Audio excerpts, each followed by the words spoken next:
Okay, good afternoon and welcome to the FCCJ.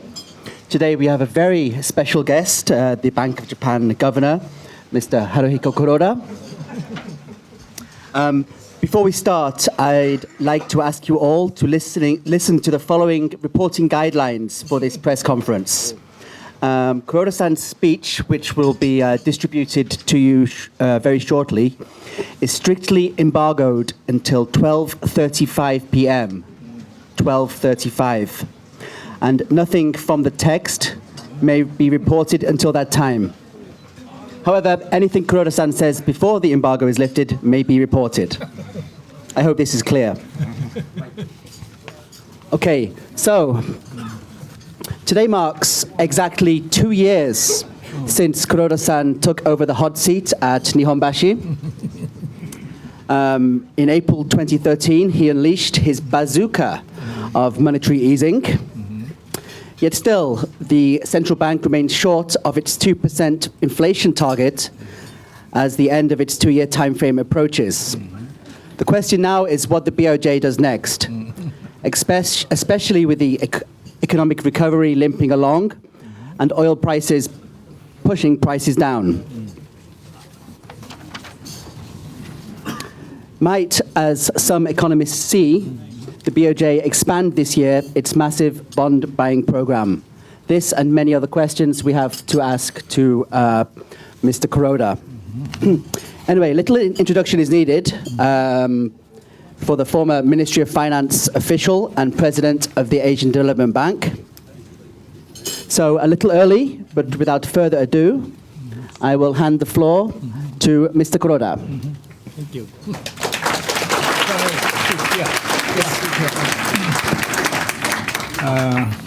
Thank you. Thank you very much for your kind introduction. It is my great honor to have the opportunity to speak today at the Foreign Correspondents Club of Japan. With the European Central Bank having started its asset purchase program, most of the major central banks, including the Federal Reserve and the Bank of England, now have adopted quantitative easing, or QE. If I may borrow the words of Professor Takatoshi Ito, a friend and someone I greatly respect, we are all QEsians now. That being said, the economic and price situation against which QE has been introduced, as well as the policy transmission mechanism assumed, differ among countries and regions. Today, I would like to clarify the characteristics of the Bank of Japan's current quantitative and qualitative monetary easing, or QQE, by focusing on similarities to and differences with the QE introduced by other central banks. I will further explain how QQE has been producing its intended effects. I just mentioned that we are all QEsians now. What brought us into this situation is the global financial crisis in 2008. The US and European economies deteriorated considerably due to the global financial crisis, and unemployment increased substantially, so that the central banks had to stimulate the economy through monetary easing. As you can see from chart 1, initially, central banks in Europe and the United States responded to the crisis by using the traditional policy tool of lowering short-term interest rates. But since the economies deteriorated quite significantly, those rates soon approached the zero lower bound. Facing the zero lower bound on short-term nominal interest rates, central banks were therefore confronted with the question of how to proceed with further monetary easing. The Federal Reserve and the Bank of England's answer was to introduce QE. QE mainly aims at stimulating the economy by lowering long-term interest rates, which still had room to fall through massive purchases of government bonds and other bonds by the central bank. The Bank of Japan's QQE is similar to QE in that it aims to encourage long-term interest rates to decline through massive purchases of government bonds. QQE, however, has another element to drastically change the deflationary mindset that had taken hold amid the prolonged deflation. In order to understand this point, it is necessary to correctly diagnose the problems ailing Japan's economy and identify appropriate remedies. Japan's economy had been suffering from deflation since the mid-1990s, with the year-on-year rate of change in the Consumer Price Index, or CPI, being about zero or slightly negative. A key feature of deflation in Japan was that it was mild but persistent. As shown in chart 2, the average of the year-on-year rate of change in the CPI from fiscal 1998 to fiscal 2012 was only minus 0.3%, but the deflationary situation lasted for a decade and a half. Japan got mired in deflation due to a variety of factors, including balance sheet adjustment by firms and financial institutions following the bursting of the asset price bubble, the inflow of low-priced goods from emerging economies, and the excessive appreciation of the yen. Whatever the reasons may be, a key problem that arose was that as prices continued to fall due to these factors for a prolonged period, a deflationary mindset took hold among the public. That is, the belief became entrenched that prices would not increase but continue to steadily decline. Once this deflationary mindset had taken hold, people engaged in economic activities assuming that deflation would continue. As a result, the economy fell into a vicious cycle of a decline in prices, a decline in sales and profit, stagnant wages and consumption, and a further decline in prices. Moreover, under deflation, the real value of cash and deposits increases with the decline in prices. Therefore, holding cash and deposits becomes a relatively better investment strategy than actual investment, discouraging firms from taking risks and investing in business facilities and in research and development to launch new businesses. In this way, deflation in Japan perpetuated itself in a self-fulfilling manner, and the growth potential continued to decline. In order to overcome this situation, it is necessary to change the entrenched view that prices will not rise and achieve a state in which firms and households act based on the assumption that prices will rise moderately every year. In the economic jargon, people's view on how prices will develop in the future is called inflation expectations. And although inflation rates tend to fluctuate, reflecting not only the business cycle but also temporary factors such as changes in commodity prices, they are likely to do so at around the level of inflation expectations on average, if medium to long-term inflation expectations are anchored at a certain level.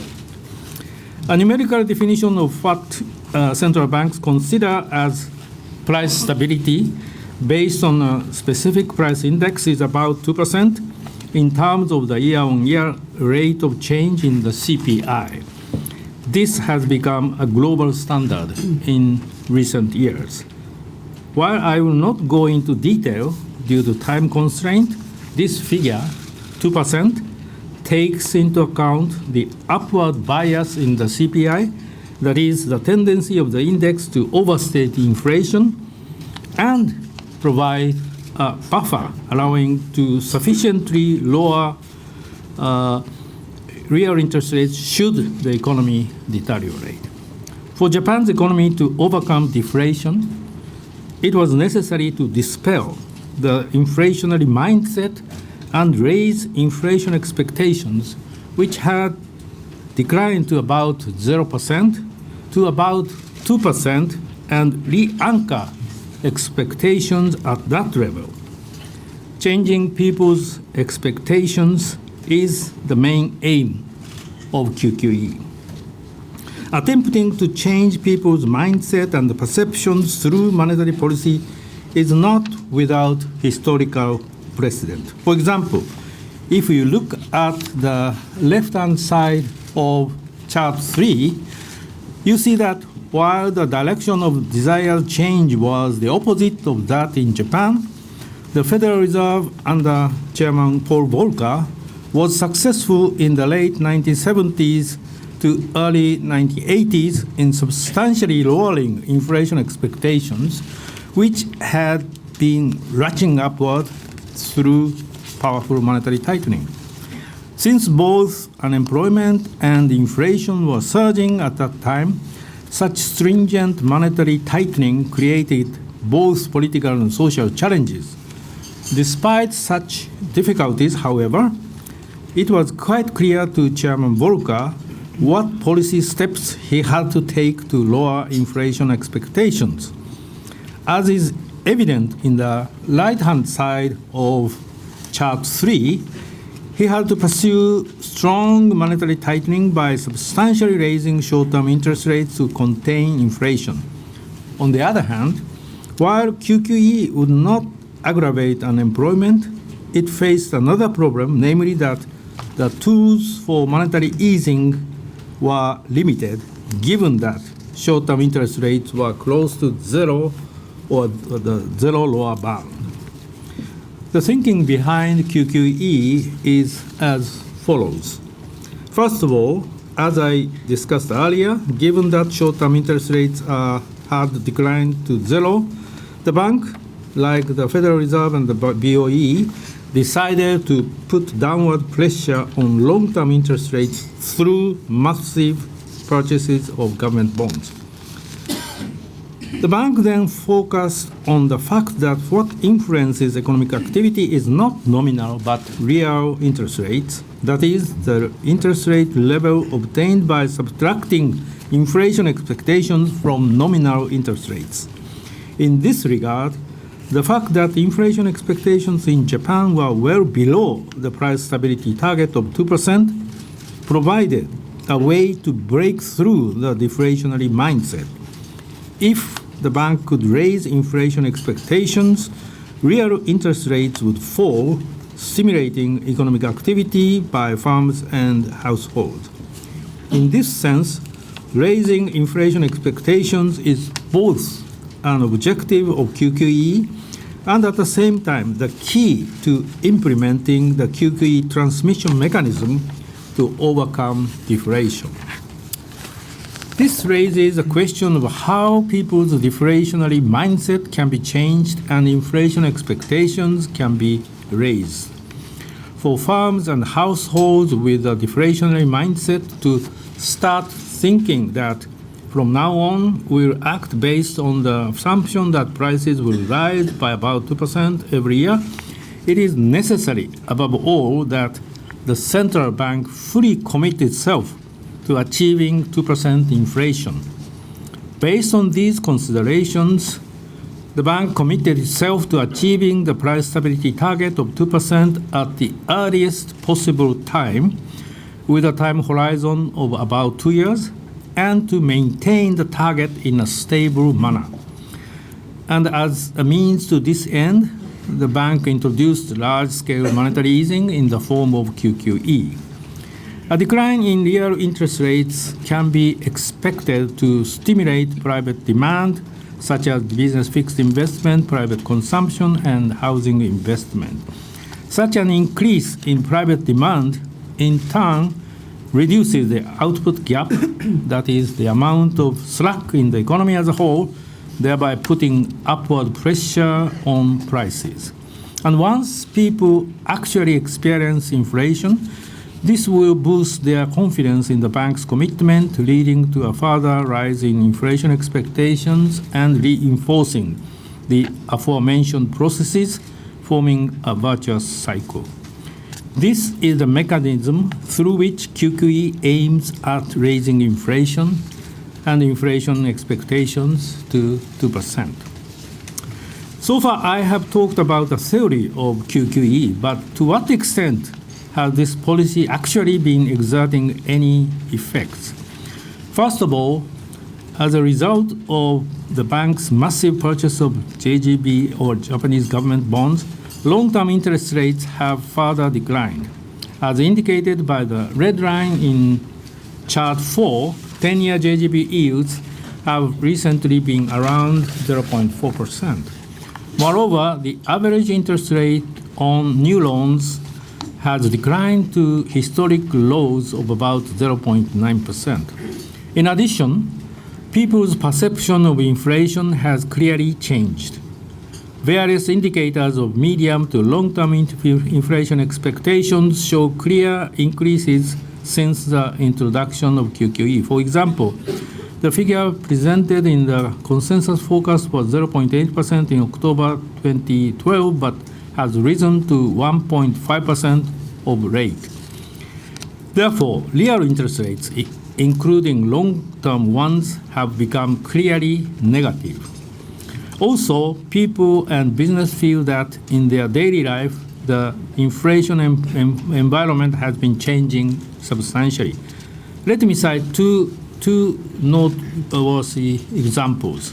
First, the year-on-year rate of change in the CPI has been positive for 20 months since June 2013. This is the first time since 1998 that people have experienced inflation for such a long period. It means that this is the first time ever for people in their 20s or younger to experience rising prices. Second, since last year, nominal wages have been rising. Of particular note is that during the annual wage negotiations last spring, the so-called spring offensive, base pay rose for the first time in about 20 years. And rising base pay is likely to be seen in increasingly many firms this year. Both examples represent landmark changes for Japan, which has experienced deflation for such a long period. Word or deflation, or defle in Japanese, had become part of everyday conversation. Recently, the term can rarely be heard. Furthermore, this momentum toward overcoming the deflationary mindset has continued even amid the decline in CPI inflation, reflecting the effects of falling crude oil prices. Looking at indicators of inflation expectations, while market-based indicators such as the break-even inflation rate, as in Europe and the US, have declined, various surveys of economists and households suggest that medium to long-term inflation expectations continue to be on an upward trend. We believe this is because the bank's expansion of QQE last October, undertaken as a preemptive response to the risk that falling crude oil prices could affect the wage negotiations and price setting by lowering inflation expectations, has been effective. As I have explained, QQE has been exerting its intended effects, and it seems safe to say that QQE works both in theory and practice. The bank believes that it can achieve the price stability target of 2% by continuing to steadily pursue QQE going forward. In the following, I will offer my view on the economic and the price situation in more detail and explain why I think that the QQE will lead to the realization of the price stability target of 2%. Let me start with economic activity. The corporate sector is buoyant, very buoyant. As you can see from chart 5, profits have continued to improve and have reached new peaks. The decline in crude oil prices will further benefit the sector by reducing cost. In addition, exports and production have been picking up. In this situation, firms have maintained their positive investment stance and their demand for labor has remained strong. Against the backdrop of the strong demand for labor in the corporate sector, labor market conditions remain tight, and Japan is close to full employment. Specifically, the left-hand side of chart 6 indicate that the unemployment rate has declined to around 3.5%, which is roughly the same level as the structural unemployment rate. As indicated in the right-hand side of chart 6, the tightness in labor market conditions has been exerting upward pressure on nominal wages, which are expected to continue rising. Against the backdrop of this steady improvement in the employment and income situation, private consumption as a whole has been firm. In this situation, downward pressure stemming from the decline in demand following the consumption tax hike has been waning. The decline in crude oil prices will also have a favorable effect on private consumption. Given the various tailwinds to economic activity, the bank expects Japan's real GDP growth in fiscal 2015, starting this April, to be about 2%. As shown in chart 7, in the bank's January interim assessment of the October 2014 Outlook Report for Economic Activities and Prices, the real GDP growth rate was projected to be 2.1% in fiscal 2015 and 1.6% in fiscal 2016. In the current improving economic situation, the output gap has improved substantially, mainly due to the tightening of the labor market. It has become about 0%, that is, close to the long-term average. Going forward, with Japan's economy continuing to grow about its potential growth rate, which is estimated to be around 0.5% or lower, the output gap is expected to further improve. In addition, as mentioned earlier, medium to long-term inflation expectations have remained on an upward trend. The underlying trend in inflation has been increasing as its two determinants, namely the output gap and medium to long-term inflation expectations, are improving.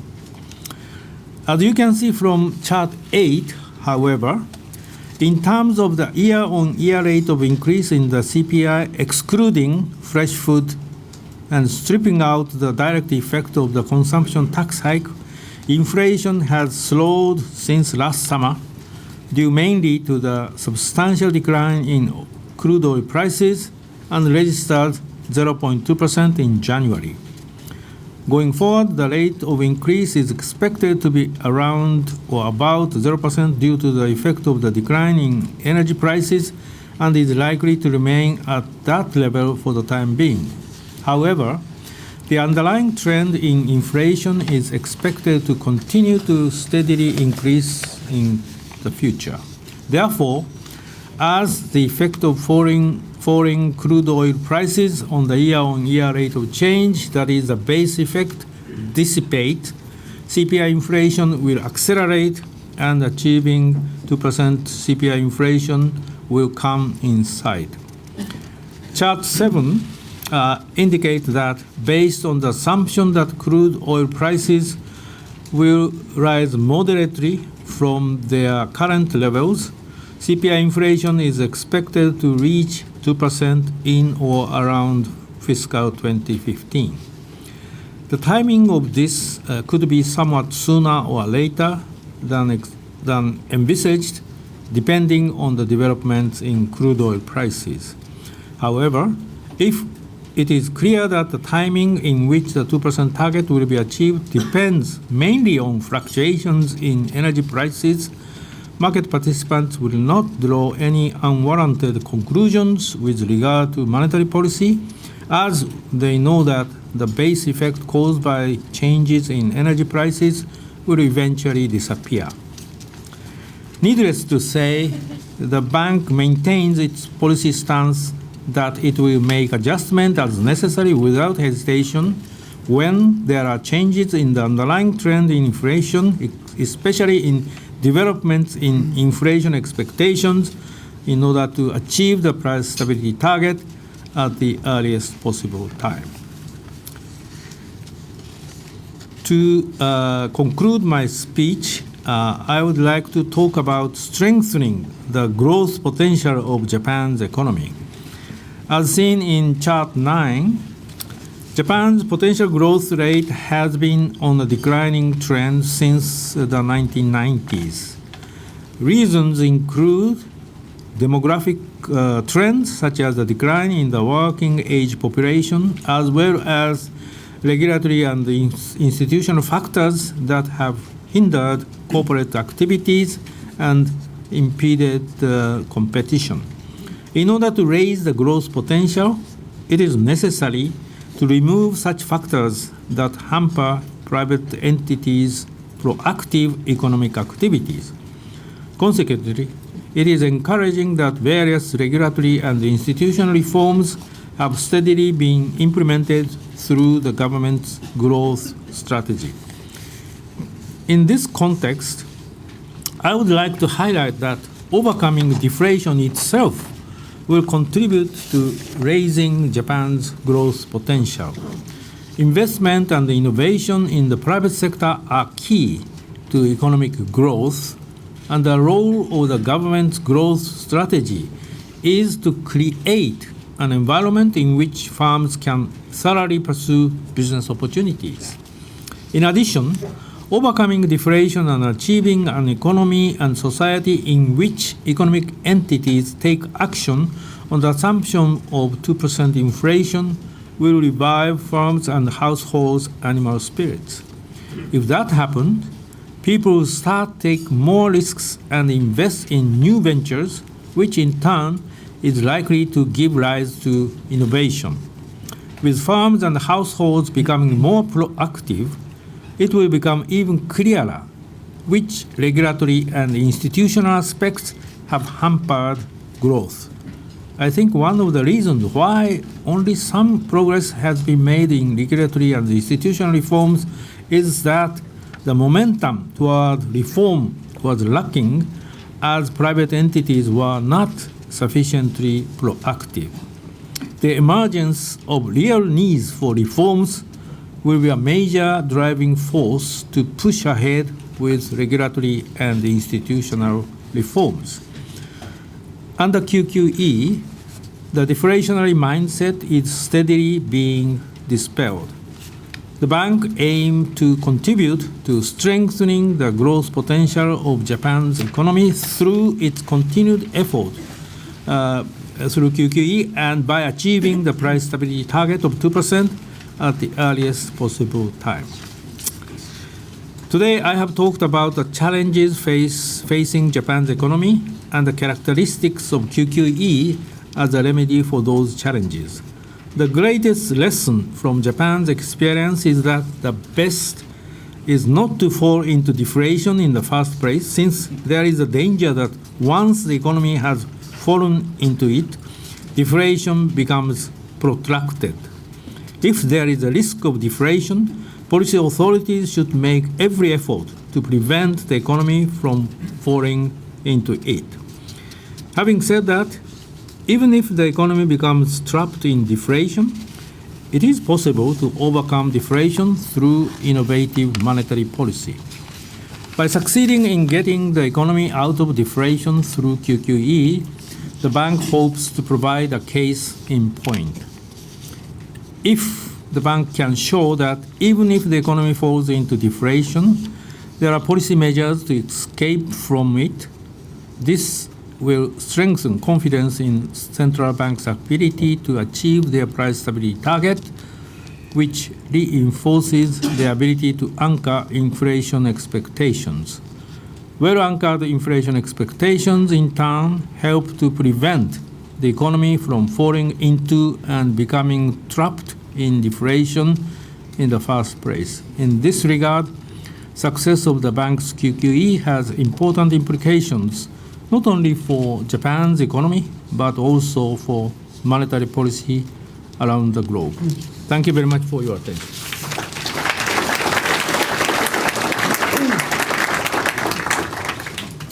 Thank you very much, Kuroda-san.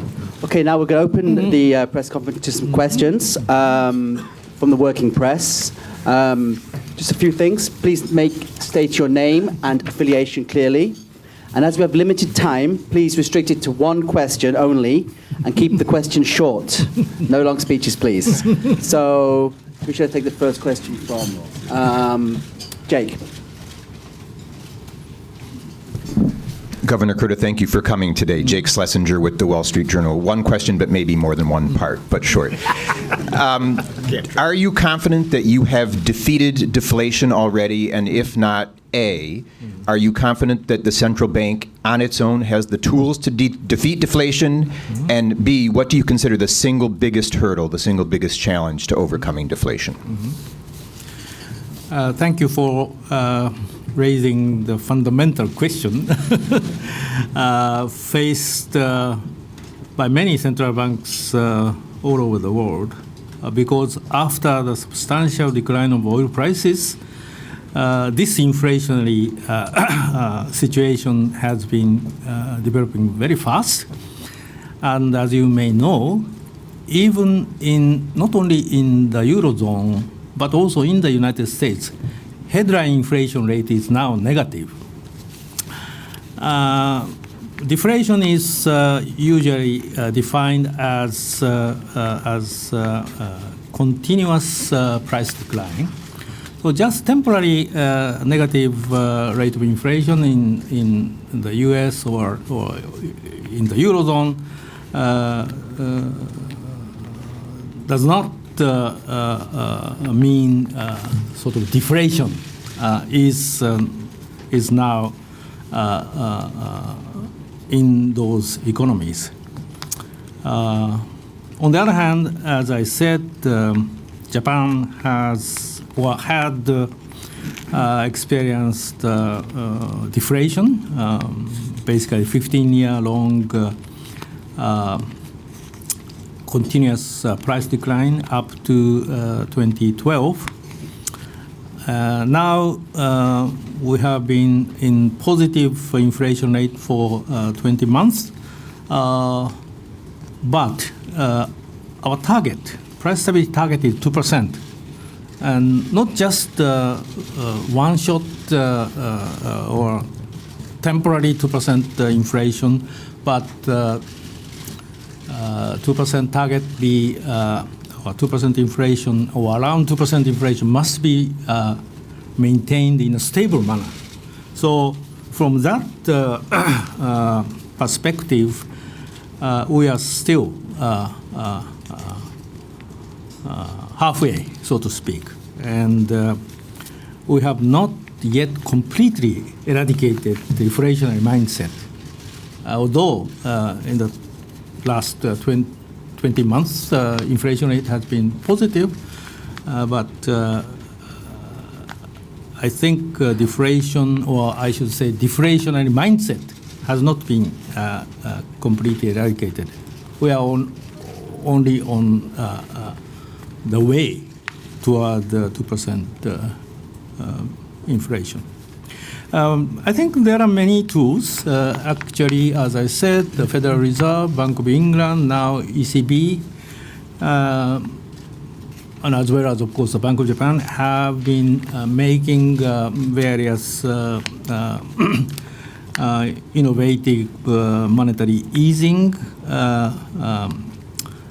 using somewhat different tools in those economies, and I think we have enough tools to combat deflation and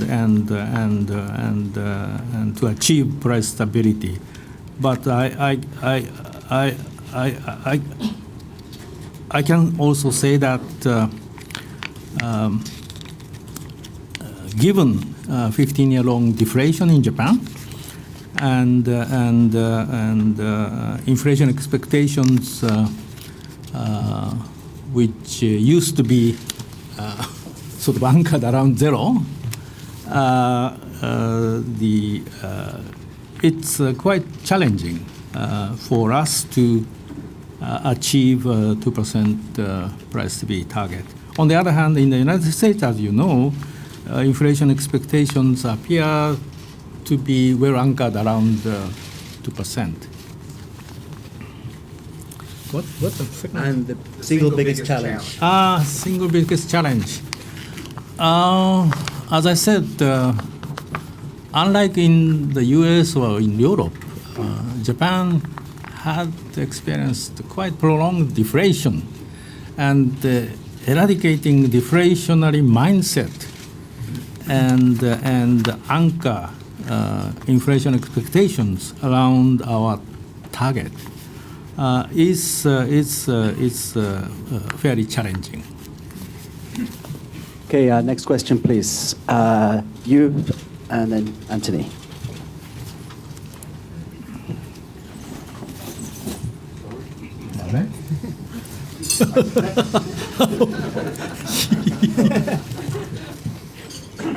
But this will not prevent me to ask one question. Very simple question. You had this interesting sentence that momentum toward reforms might be lacking as private entities are not sufficiently proactive. Couldn't it be just the other way around? That as there's no deregulation, no real clear reform mindset to see that private entities are a bit careful to invest. I think my impression is it's exactly the opposite. And do you think the government fulfills its duty to create Japanese growth as far as the same way as the Bank of Japan does? I think there are two aspects or what I say, the environment which could be conducive to structural reforms, institutional reforms. On the one hand, yes, as you indicated, the government must be keen to make necessary structural reforms. But on the other hand, the private sector must be proactive. And in the prolonged deflationary situation, where economic growth was low, employment is not increasing much, then even if the government tries to reform, that may not be well accepted by the general public, because any structural reforms or institutional reforms, regulatory reforms would have some temporary negative impact on some workers, some firms, and so on and so forth. And when the economy is growing and when labor market is tight, that kind of situation is quite conducive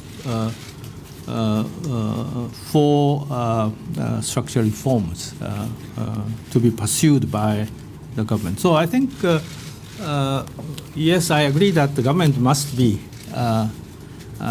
keen enough to implement necessary reform measures, but at the same time, private sector, mainly firms and households, must be also proactive And that kind of situation could be made by making first the economy growing, and particularly labor market situation is improving. And actually now the labor market situation has improved and still improving, and the full employment situation is developing in Japan. That could be quite conducive to structural reforms, institutional reforms, and regulatory reforms. Of course, to be pursued by the government and the parliament. Okay, thank you. Next question was to Anthony, and go to Max after that. Anthony Rowley, Singapore Business Times Governor. There's an intense focus now on QE and QQE, but there's another debate going on in the background as to whether QE is not resulting in a potential for financial market instability. And Christine Lagarde, among other things, people have warned about this. The OECD has warned, the Institute of International Finance, and so on and so forth. In other words, the argument is that too much money is chasing too few quality assets. Asset prices are becoming inflated. Liquidity is disappearing in the markets, and there's therefore a potential for a crisis, another financial crisis. What do you feel is the extent of this danger? I think that sort of argument is certainly relevant, and actually when the Bank of Japan has introduced the QQE and has been implementing it, the policy board, monetary policy board, always discuss about its impact on the financial market as well as real economy. And at this stage, as far as Japan is concerned, we have not found any excessive, optimism developing in the financial market.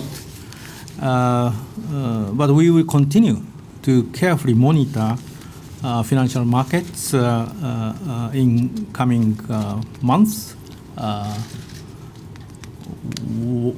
when we implement QQE to achieve the 2% inflation target and anchor inflation expectations around 2%. I think the Christine Lagarde of IMF, she when she warned, I think she was more concerned about difference between monetary policy stance in the U.S. on the one hand and in Europe and Japan on the other hand. That is to say, U.S. has already completed tapering and is now considering normalization of short-term interest rate. On the other hand, Bank of Japan is implementing QQE. ECB has just introduced its QE, and so on and so forth. And this kind of difference of monetary stance in the U.S. and other developed economies might have some impact on the financial market, particularly in emerging economies, and that is a matter of concern, I think, expressed by her, and that point is also well taken and well discussed at various forums, including G20, BIS meetings, as well as IMF meetings, and I think. central banks in developed countries, their mandate is, of course, to achieve price stability, financial stability in their economies. But at the same time, they would be mindful of spillover effect and spillback effect on their economies as well. So that kind of warning and is relevant and important. And we central bankers in OECD countries have been carefully monitoring financial market development, as well as their implications, potential impact on the world economy, including, in particular, emerging economies.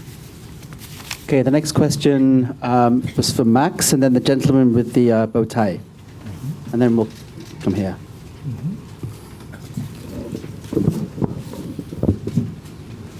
Thank you, Governor. Max Sutter with Market News. I'm going to ask you something about what consumers or households can do to help you achieve the 2% target. Former Governor Fukui said when in office that households should also take calculated risks in investment. But that was before the global financial crisis. Later on, none of the BOJ people said anything like that, but where people are paid in yen and stuck with low interest rates and low yields, what would you expect, or what would you recommend consumers to do to be good consumers and help move the economy out of the long years of deflation, in addition to the efforts by the central bank government and the private companies? Yes, I think main entities which would move the economy out of deflation and into the world with price stability of 2% would be companies, corporations, and firms. And as the latest flow funds statistics of the Bank of Japan shows, finally, the corporate sector has substantially reduced its financial surplus, meaning they have been increasing investment and also increasing wages and salaries of their workers. But at the same time, as you suggested, household behavior would be conducive to sound economic development, growth with moderate price increase like 2%. And in that situation, I think household would be, during deflationary stage, cash and deposit were fairly good sort of investment by household. But now prices are rising and likely to rise moderately in coming years. In that situation, I think household behavior would also change, and they would move toward the so-called investment rather than just saving at the banks and the post offices.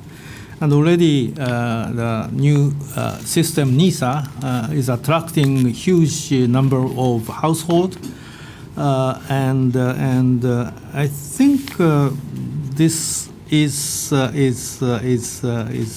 likely to continue, so that households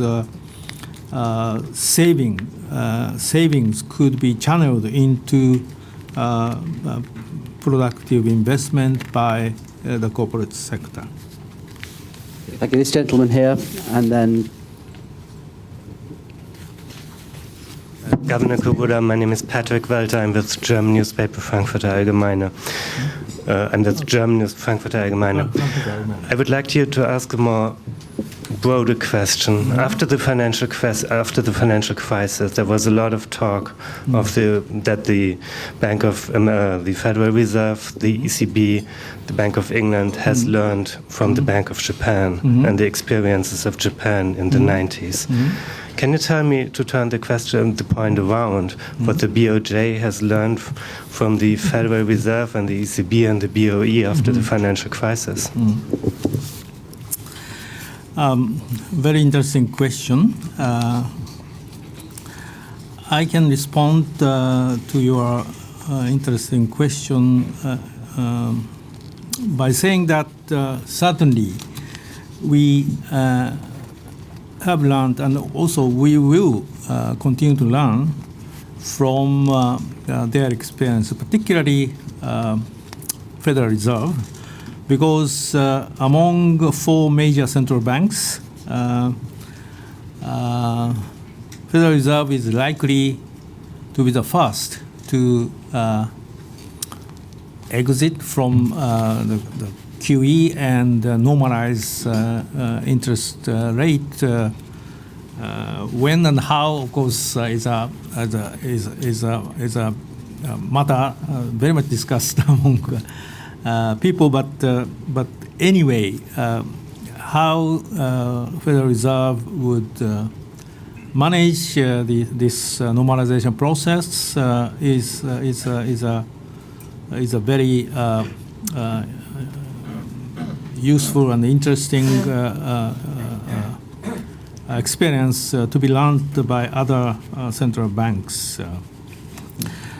As far as the Bank of Japan is concerned, as you know, Bank of Japan started QE quite early. And in that, we have accumulated a lot of experiences. And we have, of course, discussed with other central banks in many fora, including BIS governors' meetings, and they know what kind of experiences we have had in the past, particularly during the QE in early 2000, and of course QQE in the last 2 years. And I think this kind of thing has been quite useful, constructive for us. Although I should point out that there are some differences of real economy as well as the financial sector, on which the monetary policy first take action on. And as I emphasized in my initial statements, there's some significant difference between BOJ's, Bank of Japan's QQE and QEs of other central banks, reflecting different economic and financial situations. But that is also quite useful for us to learn from others' experience. Okay, we're running close towards the end here. So this gentleman here, and then Kihara-san. Yes, yes.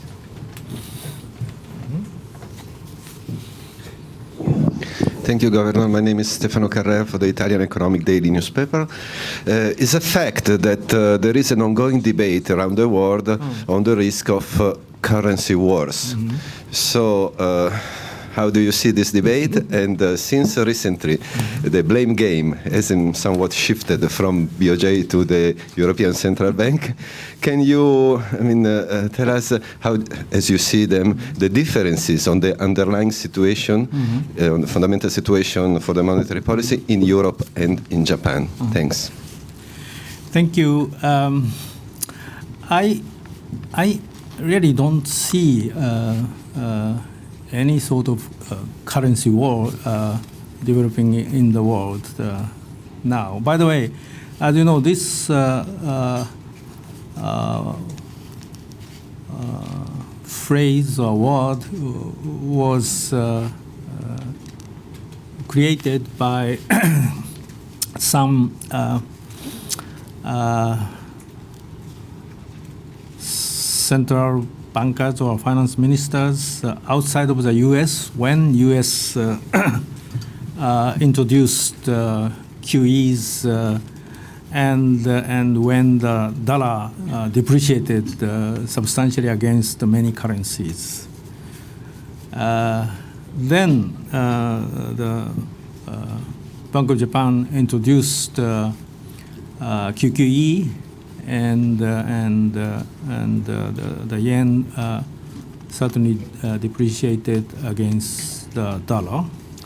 And now ECB adopted its QE, and the euro has been depreciating. But I must say that these monetary policy actions by Federal Reserve or Bank of Japan or ECB have been made in order to achieve price stability target, not to depreciate their currencies and making some competitive advantage over their trading partners. And as such, I think nowadays the word of currency war is not much aired by central bankers or finance ministers. And also, exchange rates change depending on many factors, not only monetary policies, but also many factors. And since central banks' mandate is to achieve price stability, not target some level or speed of change of the level of exchange rate, and I think basically I think currency war I think it's a kind of misnomer, and at this stage I don't think it's making any sort of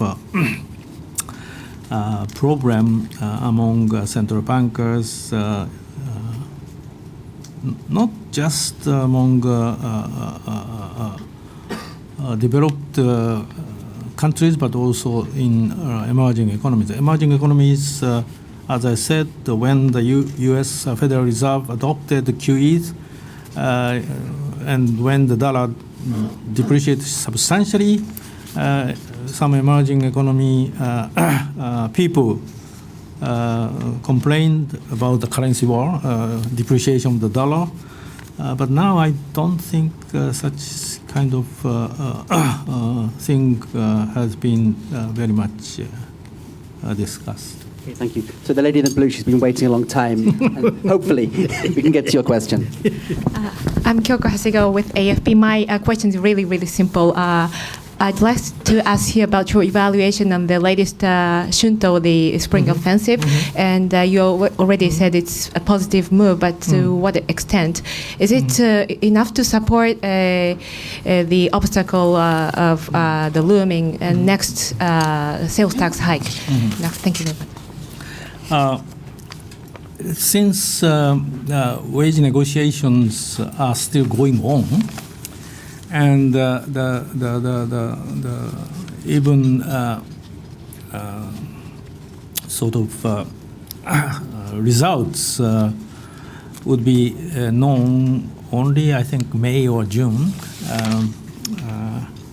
I would like to refrain from making any assessment or evaluation of the wage negotiations going on, or the possible or potential or likely results of spring offensive.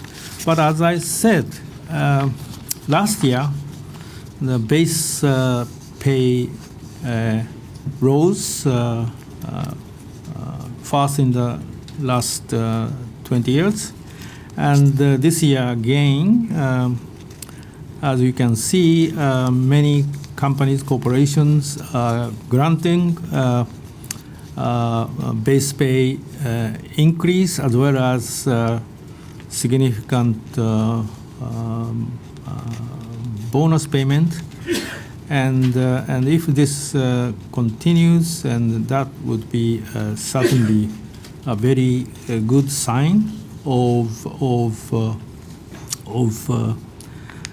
what we call virtuous cycle of the economy,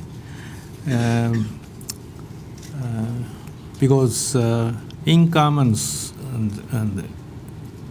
expenditure, spending, both of them must increase, and in order to see consumption increase, sustained consumption increase, certainly household income must increase in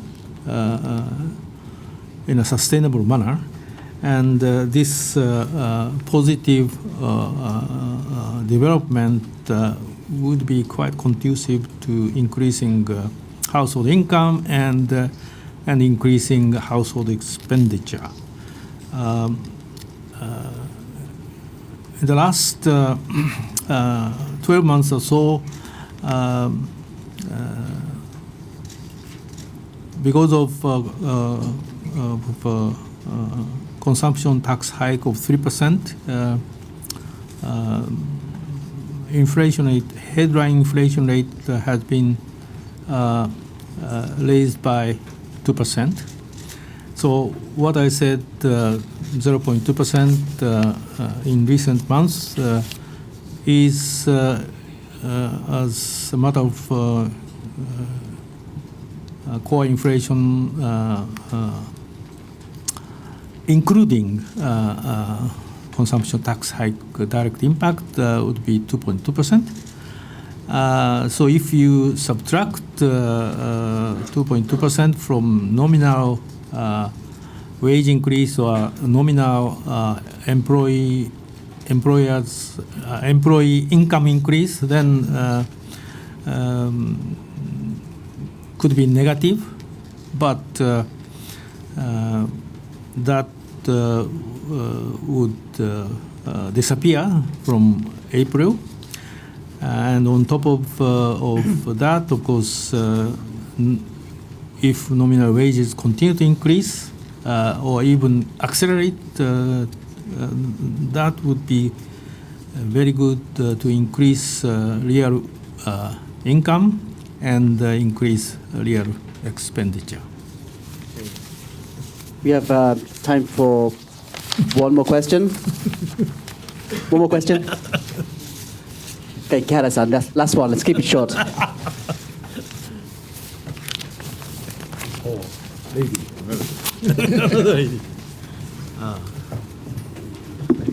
Thank you very much. I'm Reika Kihara from Reuters. I have one question.